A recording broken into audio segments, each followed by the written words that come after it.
Nick Majerison here. Welcome to Top Med Talk. Thanks for downloading the podcast. If you're enjoying what you hear, do make sure you've subscribed. This week we're presenting to you our Xtreme Everest mini-series. This piece is David McLeod, a slightly different path to Everest, Pyramid Lab 2012 and 2016. Top Med Talk. Good afternoon, everyone. I'd like to thank the Morpheus Consortium for the invitation. I hope you're having an enjoyable time. Some great speakers today. So my title is A Slightly Different Path to Everest. So I am an anesthesiologist and I share that with my colleagues, but I'm not an intensive care physician. I'm much more simple-minded. I perform nerve blocks, regional anesthesia. But I do run the Human Pharmacology and Physiology Lab. And in the conduct of that work, we take healthy volunteers and we expose them to hypoxia to deliberately desaturate them to test equipment, such as pulse oximeters and cerebral oximeters. And in 2007, I was attending the Hypoxia meeting at Lake Louise, when I encountered Professor Philip Ainsley, who happens to be a fellow Brit. He's also a climber, but he's also an exercise physiologist. And he had just returned from running an expedition to Everest and was giving a presentation at Hypoxia. And afterwards, as these things often happen in the bar, I said, if you ever go again, let me know, I'd love to come. And he was intrigued that I was putting in jugular bulb catheters as part of my work. And so a couple of years later, I get a phone call saying, we're going to go again in 2012. Are you interested? And it was an immediate yes. And their focus, they are a group of exercise physiologists who are particularly interested in cerebral blood flow. So I'm going to present the work related to our two expeditions in 2012 and 2016. So as we have heard, is that the human brain, although it's small, it consumes a huge amount of energy in relation to its size. And it obviously requires substantial substrate to do that. And the statement, blood flow matters, is very true. So this is entitled The Red Wing Experiments from the University of Minnesota.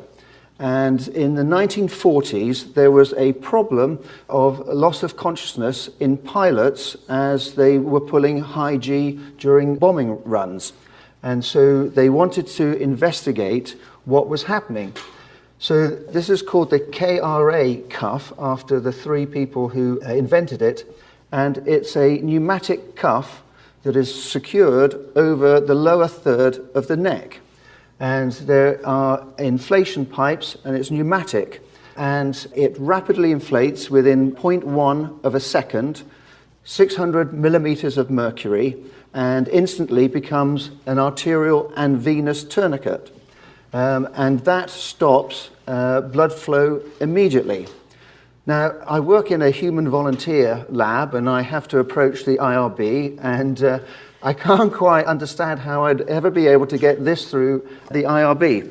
But the investigators, to their credit, actually tested it on themselves. So, what happens when you interrupt blood flow?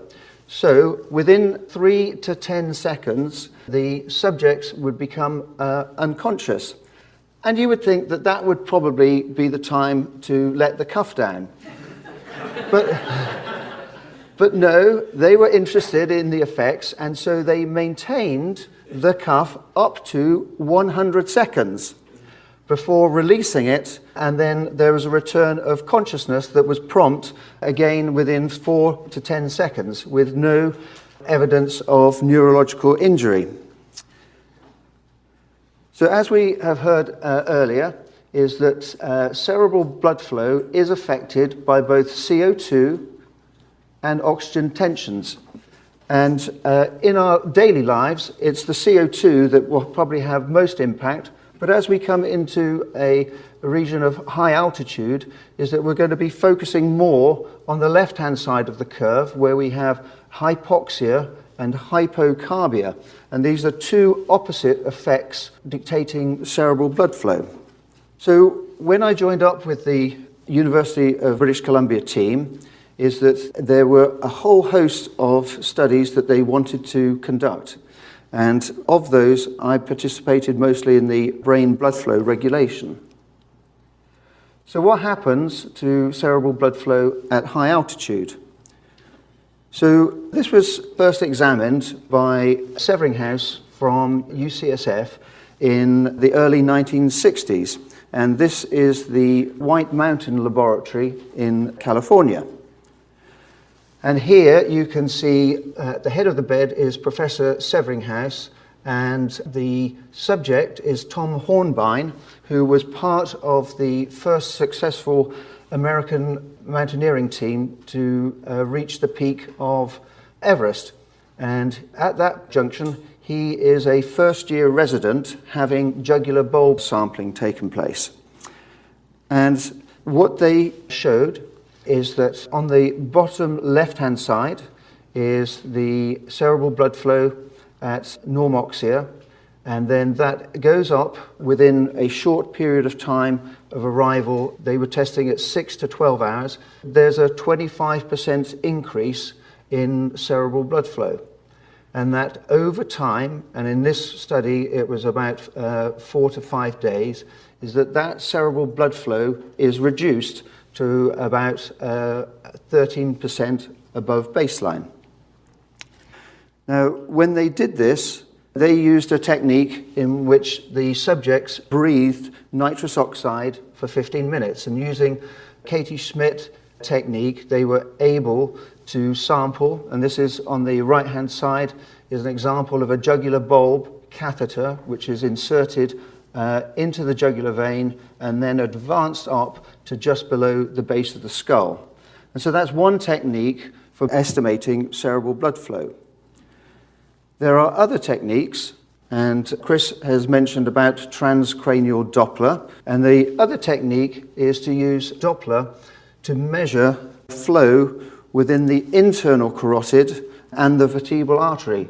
And so there is software that takes those images in real time and then converts that into a flow. So that's slightly different from transcranial Doppler, which is estimating velocity. And so if you know the flow in your internal carotid and the vertebral artery, then you will double it, and that will give you an estimate of the global cerebral blood flow. And here you can see a subject, so a measurement of the internal carotid on the subject's left and the vertebral artery on the right, and there is the jugular bulb catheter in place. So other techniques are MR to be able to estimate cerebral blood flow. But of those is that the transcranial Doppler and the duplex Doppler offer the greatest portability. So this represents a summation of all of the studies by whatever techniques have been chosen. And so what's common is that you see that the arterial content of blood will go down, and that gradually returns towards baseline, that the change in cerebral blood flow is increased, and again followed by a decrement towards baseline. But common throughout all of this is that the oxygen delivery is stable, and so the brain is exceedingly good at maintaining oxygen delivery. The other thing about the cerebral blood flow is that it is dose dependent according to whether the height to which you ascend and also the rate which you ascend. So, changes in cerebral blood flow. So, oxygen delivery that we've heard about is dependent upon cerebral blood flow multiplied by content. And there is the equation that derives content. And so any change in content is associated with a change in cerebral blood flow to maintain that homeostasis. And what are the components of the content? And so this is a diagram representing content. And as you'll see, that it is very similar to the oxygen dissociation curve, and that at a given arterial oxygen tension, the hemoglobin of 14 will give you a content of approximately 20, and if you increase the hemoglobin, you'll increase the content. Similarly, if you decrease, such as anemia, you reduce that content. And what's important is that the curves are all fairly flat until the left part of the curve, where it starts to reduce at low oxygen tensions. So one of the studies that we initially performed at Kelowna at sea level is that we took subjects and we reduced their oxygen saturation by about 20% in 2 steps, using a technique of end-tidal forcing to ensure that CO2 remained at subject's baseline. We then removed 20% of their blood volume and replaced it with albumin, so that was again an approximate 20% reduction. And then on this panel in the center is that when we got to our lowest hemoglobin, we then performed another desaturation down to 80%. And you can see that cerebral blood flow is altered, that with hypoxia is that produces more change than hemodilution. But when you combine the two, then that was when you see the most marked change. And this is that for a given change in content, is that the biggest change is a combination of hypoxemia and hemodilution. And what we were also able to do was to measure the cerebral metabolic rate utilization of oxygen using the jugular bulb catheter to measure the arterial and the jugular venous oxygen to give us content. So this is the ascent profile up to the Pyramid Lab, and it will follow the same sort of ascent that the Xtreme Everest team followed, except that as you go up the Khumbu Valley, there's a small little sign off to the left, and that's the only sign of the Pyramid Lab, which is shown in the upper right. And it was built by the Italians in the early 1990s as a meteorological station to determine whether Everest or K2 was the highest mountain. And it has been used for many research projects, and is actually an ideal facility. First of all, it is a hard structure so that you're not living out at base camp in tents. It's got plenty of power to provide electricity for all of the equipment. It has a hot shower once a week and flushing toilets, which are considerably better than at base camp. So this is the composition of the expedition in 2016 and the usual method of equipment carriage up to base camp. And a reminder that as you go to ascend and acclimate is that you will see an increase in your cerebral blood flow and also expect an increase in your hematocrit from erythropoiesis. And this is a summary showing that a culmination of all of the data points from multiple studies, which again confirms changes of cerebral blood flow along with content, but maintenance of oxygen delivery. So this was the study methodology. We arrived at altitude, 1 week acclimation, measurement of total blood volume, and then measurements pre-hemodilution, saline infusion, and followed by a subsequent measure. So on the x-axis, that's the immediate arrival. Pre-hemodilution represents a week later, and then post-hemodilution is approximately 2 hours after the infusion. So the hematocrit has gone up as expected. The content has gone up on arrival. Hemodilution, the content goes down. Then with cerebral blood flow, again, cerebral blood flow down by pre-hemodilution at 1 week and then up with hemodilution. And delivery is maintained throughout. So the brain is doing what it's supposed to do. So now, if we look at the pre-hemo and post-hemo components, we can estimate, we can measure that for a given change in hematocrit, that we would have a certain amount of change in cerebral blood flow, just over 23 mils per minute. We weren't able to achieve the hematocrit of arrival, as that would have been ideal in the study. But we could use mathematics to calculate what it should have been. And we can find that the blood flow didn't match that at arrival. It was less than anticipated. So if we look now at cerebral blood flow and content, for changes in arterial content following acclimation and hemodilution, they were the same. So there was no component from arterial oxygen.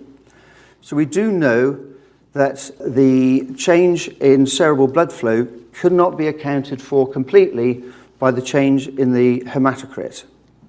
So where is that contribution coming from? Well, we know that of that calculation, the PA and SaO2 were identical. So there seems to be another mechanism in place. We also got a chance to look at exercise, another episode of where exercise to maximum.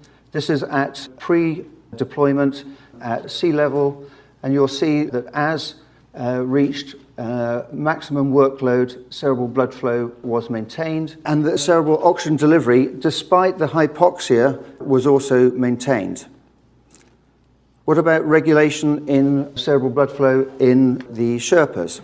So they took 12 Sherpas down for a period of time prior to the team joining, and then they ascended with the team. And we were able to take arterial samples, Doppler measurements of cerebral blood flow.